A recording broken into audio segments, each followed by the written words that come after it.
Hi viewers, welcome to our channel. ప్రస్తుతం మనతో పాటు సీనియర్ జర్నలిస్ట్ దాము బాల సార్ వారితో మాట్లాడారు. నమస్కారం సార్. నమస్తే సార్, రఘురామకృష్ణరాజు గారు జగన్ గారి పైన మరో నలుగురు పైన కేసు నమోదు చేశారు సార్. అంటే హత్యా ప్రయత్నం చేశారు నా మీద అని చెప్పేసి. అసలు అప్పుడు ఏం జరిగింది, మరి ఇప్పుడు ఏం జరగచ్చు అంటారు ఈ కేసులో? మరి వైసీపీ వాళ్ళ రియాక్షన్ ఏ విధంగా ఉంది సార్ ఈ కేసు పట్ల? రఘురామకృష్ణరాజు వెల్ నోన్ పర్సన్, మనకు తెలుసు. ఆయన వైసీపీలో ఉండి వైసీపీ తరపున ఎంపీగా గెలిచి వైసీపీకి రిజైన్ చేయకుండా వైసీపీని జగన్ని రోజు విమర్శిస్తూ ఉన్నాడు. దానివల్ల సహజంగానే వాళ్ళకి కోపం వస్తుంది. మన పార్టీలో మన తరపున గెలిచి రిజైన్ చేసి మాట్లాడాలి, కాకుండా మన దీంట్లోనే ఉండి ఆ ఎంపీ పదవిని ఎంజాయ్ చేస్తూ మళ్ళీ మనల్ని విమర్శిస్తున్నారు అనేది ఈయన. ఎందుకంటే మామూలుగా కూడా విమర్శించలే, ఒక ఎక్స్ట్రీమ్గా రోజు బూతులు తిట్టడం జగన్ని ఇవన్నీ చేస్తున్నారు. ఈ క్రమంలో వాళ్ళకి ఏం చేయాలో, ఇతన్ని ఎలా డీల్ చేయాలో తెలియలేదు. స్పీకర్ కంప్లైంట్ ఇచ్చారు, ఇతన్ని అనర్హుడిగా ప్రకటించుకున్నారు, వాళ్ళు ఏమీ చేయలేదు. దాంతో జగన్ ఏం చేశాడంటే రాజద్రోహం కింద, అప్పట్లో సెడిషన్ యాక్ట్ అంటారు, ఆ సెడిషన్ కింద ఇతని మీద కేసు పెట్టి సిఐడి వాళ్ళ ద్వారా అరెస్ట్ చేయించాడు. సో చేసినప్పుడు ఇతను బయటకు వచ్చి ఏం చేశాడంటే, నన్ను జగన్ కొట్టించాడు, సిఐడి వాళ్ళు సునీల్ కుమార్ అప్పుడు సిఐడి ఆఫీసరు ఇతన్ని అరెస్ట్ చేసింది, సునీల్ కుమార్ వాళ్ళు నన్ను కొట్టారు అంటే ఎవరు కొట్టారనేది ఈయన చెప్పలేదు. కళ్ళకు గంతలు కట్టుకున్నారు, వచ్చి వాళ్ళు విపరీతంగా నన్ను కొట్టారు, కొట్టి అవన్నీ కూడా వీడియో తీసి జగన్కి పెట్టారు, జగన్ అవన్నీ చూసి ఎంజాయ్ చేశాడు అనేది ఆరోపించాడు. కాళ్ళంతా కూడా చూపించాడు, కదుములు ఉన్నాయి అనేది. అయితే మెడికల్ రిపోర్టు సంబంధించి గుంటూరు గవర్నమెంట్ హాస్పిటల్లో డాక్టర్ ప్రభావతి సూపరింటెండెంట్ కింద నలుగురు మెడికల్ డాక్టర్సు ఇతన్ని కంప్లీట్గా ఎక్స్రే దగ్గర నుంచి అన్నీ పరీక్షించి, అది ఆ కాళ్ళల్లో ఉన్నది ఇతనికి డయాబెటిక్స్ వల్ల అయిన ఇది తప్ప అవి పోలీస్ దెబ్బలు కాదు అనేది వాళ్ళు సర్టిఫై చేశారు. కోర్టు కూడా దాన్ని బిలీవ్ చేసింది.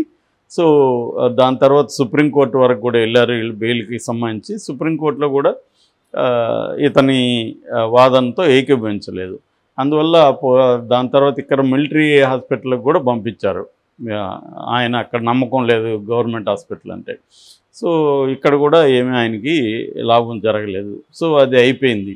ఇప్పుడు ఇది ఎప్పుడు జరిగింది? 2021లో జరిగింది, మేలో జరిగింది. దాన్ని ఇప్పుడు ఆయన ఒక పోలీసు కంప్లైంట్ అంటే మెయిల్ పెట్టాడు. యాక్చువల్గా మెయిల్ ఎప్పుడు పెట్టాడు? జూన్ 11వ తేదీ మెయిల్ పెట్టాడు. అయితే వాళ్ళు ఇమ్మీడియట్గా కేసు నమోదు చేసుకున్నారు వీళ్ళ మీద. అందులో A1 వచ్చి సునీల్ కుమార్ రెడ్డి, తర్వాత పిఎస్ రామాంజనేయులు, పిఎస్ఆర్ అంటారు ఆయన్ని, దాని తర్వాత జగన్ మూడవ ముద్దాయి.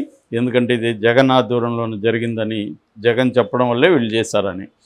నాలుగవ వ్యక్తి డాక్టర్ ప్రభావతి ఫాల్స్గా ఇది చేసిందని. సో ఇది ఆయన పెట్టిన కేసు బేసిక్గా. నిజానికి ఆయన్ని కొట్టారా లేదనేది ఆయన చెప్తే తప్ప వేరే సాక్ష్యం ఏమీ లేదు. మామూలుగా పోలీసు దెబ్బలు అలాగే ఉంటాయి, పోలీసులు ఖచ్చితంగా కొడతారు, నో డౌట్. అది మామూలుగా ఈయన్ని కొట్టారా లేదో మనకు తెలియదు, కానీ నా అనుభవంలో పోలీసులు కొట్టడం అనేది వెరీ వెరీ కామన్. కొట్టడమే కాదు, చాలా చిత్రహింసలు పెడతారు. నేను జైల్లో ఉన్నప్పుడు మా పక్కనే క్రైమ్ ఉండేది స్టేషన్.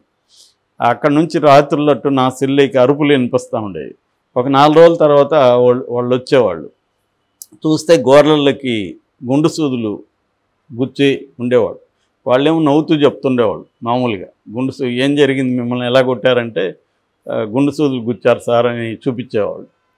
సో అంటే వాళ్ళకి అలవాటు అయిపోయింది. మనకేమో భయం వేస్తుంది, ఈ స్థాయిలో చిత్రహింసలు పెడతారా అని.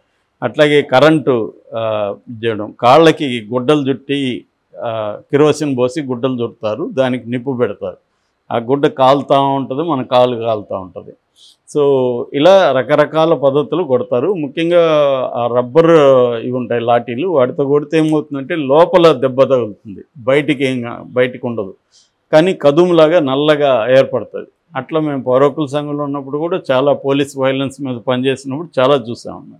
సో మామూలుగా పోలీసులు కొట్టడం అనేది వెరీ వెరీ కామన్.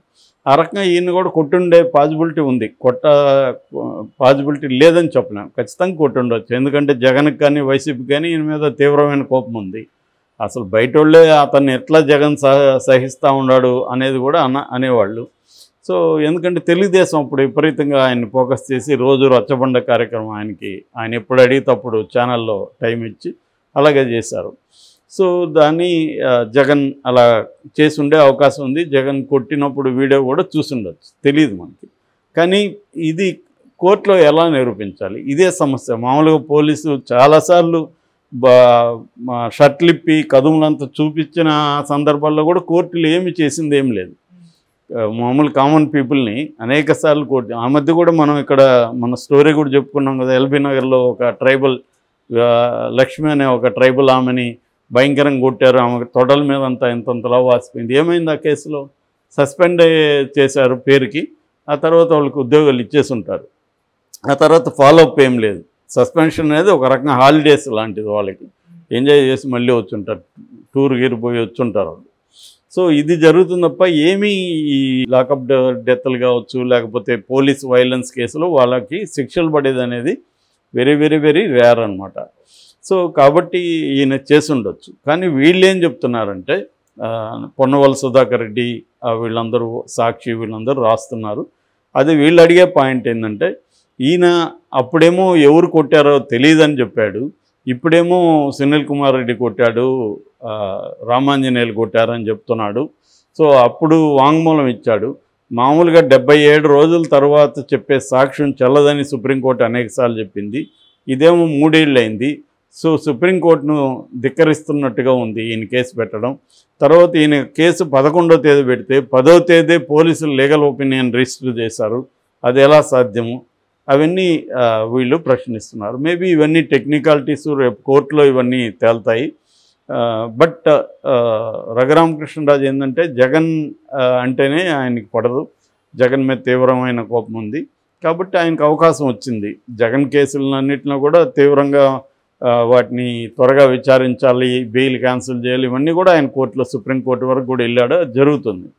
సో అలాగా ఇప్పుడు ఆయన ఎందుకు వదులుతాడు? ఖచ్చితంగా వాళ్ళ గవర్నమెంట్ వచ్చింది, ఆయన ఎమ్మెల్యేగా ఉన్నాడు వాళ్ళ గవర్నమెంట్లో, కాబట్టి ఖచ్చితంగా ఆయన ఈ కేసును పరిశీలిస్తుంది. మామూలుగానే తెలుగుదేశం ఇప్పుడు ఏం చేస్తుంది? తెలుగుదేశం అంటే కూటమి ప్రభుత్వం గతంలో తమ మీద దాడులు కావచ్చు, తమ ఆఫీసుల మీద దాడులు కావచ్చు, ఆ కేసులన్నింటినీ మళ్ళీ వీళ్ళు బయటికి తీసి ఆ కేసుల్లో మళ్ళీ వాటిని పెట్టడం, వాళ్ళకి నోటీసులు ఇవ్వడం, వాళ్ళని కొంతమందిని అరెస్ట్ చేయడం. నిన్న కూడా మంగళగిరి టీడీపీ ఆఫీస్ మీద జరిగిన దాడిలో ఒక పర్సన్ అరెస్ట్ చేశారు.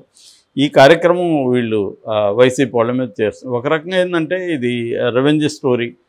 ఒక పక్క పరిపాలనకు సంబంధించి లేకపోతే సంక్షేమంకి సంబంధించి కూడా చంద్రబాబు చురుగ్గానే పనిచేస్తున్నారు.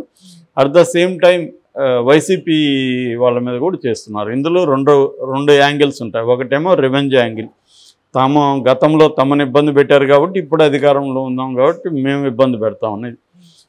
రెండో యాంగిల్ ఏంటంటే వైసీపీని వీకెన్ చేయాలి, వైసీపీలో ఉండే నాయకులంతా కూడా ఫోర్స్ చేయాలి బయటికి వెళ్ళిపోయే విధంగా, అప్పుడు జగన్ వీక్ అయిపోతాడు అనేది కూడా రెండో యాంగిల్. ఈ రెండు ఆబ్జెక్టివ్స్తో చంద్రబాబు పనిచేస్తున్నాడు.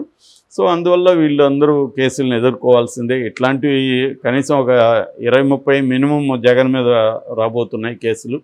ఎందుకంటే చంద్రబాబు మీద కూడా 6-7 వచ్చాయి, ఇంకొక 6-7 ప్రాసిక్యూటబుల్ కేసెస్ ఉన్నాయని విజయసాయిరెడ్డి అనౌన్స్ చేశాడు. సో మళ్ళీ జగన్ వచ్చి ఉంటే ఇదే జరిగేది.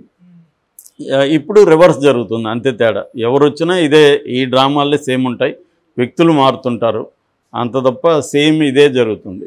ఇది అన్ని ప్రభుత్వాలలోనూ ఇదే జరుగుతుంది. అటు నేషనల్లో బీజేపీ ఇదే చేస్తుంది, ఫర్ ఎగ్జాంపుల్ ఇక్కడ కాంగ్రెస్ ప్రభుత్వం అదే చేస్తుంది,